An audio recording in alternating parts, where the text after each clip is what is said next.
What's up, guys? Today, welcome back to another episode of You're Watching the Mr. Remark. Okay, today we're putting some tins on. That's it from video. That time, my mum was gay. That's the title. We're not making this up. Let's get on. Yeah, I'll say. Subscribe to Sinton. Yeah. He hasn't posted since 1 week ago. That's the problem. This has all of it, but okay. Make sure to subscribe to Tinton and subscribe to 256. And my mom is a single parent, and when I was growing up, she'd sometimes go on dates. You know, try to find me a stepdaddy. There was this one guy, Steve, who was actually pretty cool. He always made a point of taking the whole family out to do stuff instead of leaving my sister and I at home. My mom didn't really like him, and she told him as much, but we still did a bunch of stuff together. He had a boat, we almost died in Mexico, it was great. As you can imagine, Steve and I didn't have much in common, so we pretty much just quoted Seinfeld to each other all the time. I was a weird kid. There's this one episode where every time someone says something about being gay, everyone else goes, "Not that there's anything wrong with that." So whenever one of us would say something even remotely related to being gay, Steve and I would go, "Not that there's anything wrong with that." Kind of like a "that's what she said" joke. After a while, Steve stopped hanging out with us because, well, he wanted to buy the cow, but he wasn't even getting the milk for free, if you know what I mean. And life went on. But a few years later, Steve called up my mom and was like, "Hey, Tim's mom, let's hang out." And the three of us went to dinner, but Steve had changed. Oh, no, When the opportunity arose, I cover. said, "Not that there's anything wrong with that, just like old times." And Steve said, "Nothing."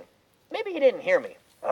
"Not that there's anything wrong with that, Steve?" And he looked at me like, "Well, wait, what's wrong with being gay?" And he told me that he didn't want anything to do with homosexuals, and if his own son was gay, he would never talk to him again. Which is just like...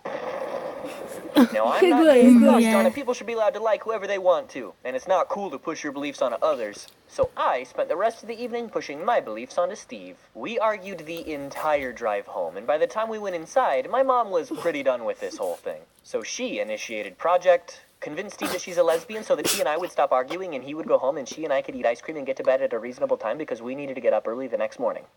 .com. So she's all, "What if I'm gay?" And Steve gets all dismissive, like, "You're not, though." And my mom's like, "Why do you think Tim's been arguing all night?" Which is, you know, good point, Mom. And Steve gets all worried and looks at me like, "Is she?" Now, I was totally on board with ProjectIceCream.com, but I knew my acting skills weren't quite up to the challenge, so I just kind of avoided the question and looked down. In his mind, I was looking down out of shame or something, but really, I was just trying to keep from laughing. So Steve is entirely convinced that my mom bats for the other team and kind of freaks. He rushes to leave, but on his way out, he asks one more time, just to be sure, "You're not though, right?" Play music! Dance party! I never did see Steve again. Great. I still have his chess set, though. Them and Ethan. That's good. I can't believe. Okay, Liam, this video is short.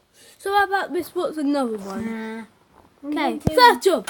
Come on, Liam. My first job was at a hardware store. I just needed a job for the summer, you know? Get a little extra cash, buy a laptop for school. And when the application asked, "When are you available?" I was like, always. It's summer, dummy. Which was a mistake, because it got me the job.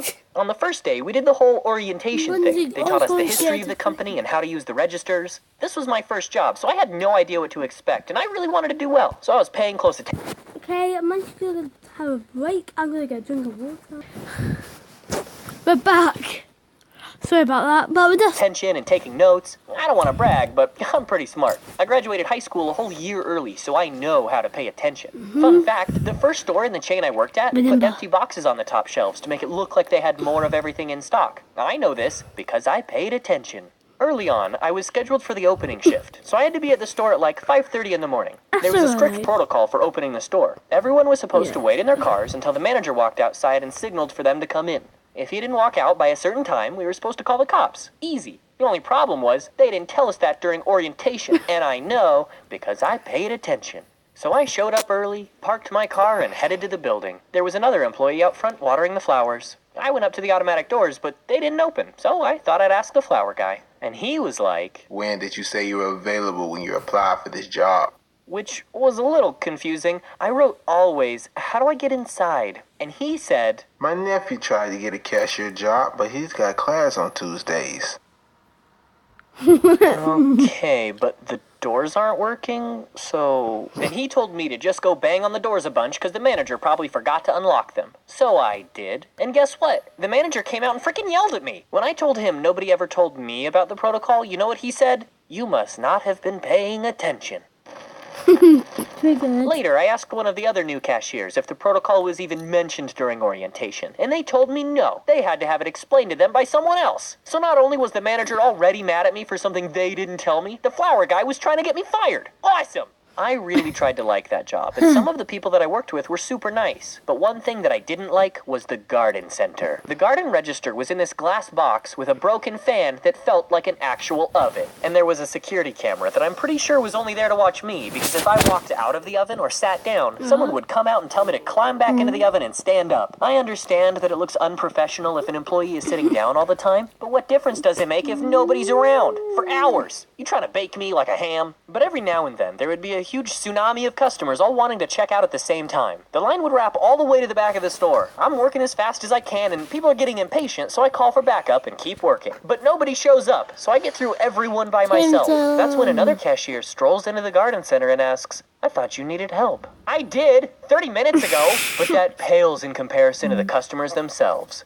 First, I don't know how to fix a house, but the minute I put on that apron, everyone expects me to be some kind of skilled craftsman. I got paid $8 an hour. Do you think they taught me how to fix a bivalve? I don't even know what that is. So guess what, old people? Don't get mad at me when I don't know how to replace your water heater. I'm a cashier, not a plumber. One time, this old lady was unloading stuff from her cart onto the counter real slow, and I had scanned a few things, but I had to wait for her. Not many people know this, but cashiers are timed from the moment the first item is scanned, and I didn't want this lady to hurt my numbers, so I hit the button to start over. She saw me clear the screen and started yelling at me for slowing everything down. She was so mean for no reason.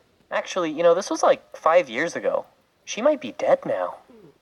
Good. At the end of the summer, I was so ready to quit. I'd only been there for a couple of months, but a guy can only take so much abuse, okay? And on my last day, I realized, I can do anything. What are they gonna do, fire me? Here's a little secret. Cashiers where I worked could reduce the price of anything up to $50 without needing a manager's approval. I was so sick of being abused by customers that I initiated Project... Give everyone 10% off so they wouldn't yell at me over insignificant things and my last day wouldn't suck as much as it would otherwise, because seriously, people are so mean to cashiers. Why do they do that? .com. I kind of felt like Oprah. You get 10% off. You get 10% off. I'm invincible. Everything is free. Ha ha ha. It was a good day. Since I posted my last video, I've gotten 120,000 subscribers. At one point, I was the fastest growing channel in the world. Which is terrifying, but also amazing. All I can say is thank you to all you weirdos who thought it was a good idea to subscribe, and to James from The Odd Ones Out for sucking at Tetris. I lost. Yes! Yes! I'm also flattered that people... Okay, I hope you guys enjoyed my video. Yeah. Yeah. Hope you guys enjoyed the video and girls. Bye! You knew. I'm sorry.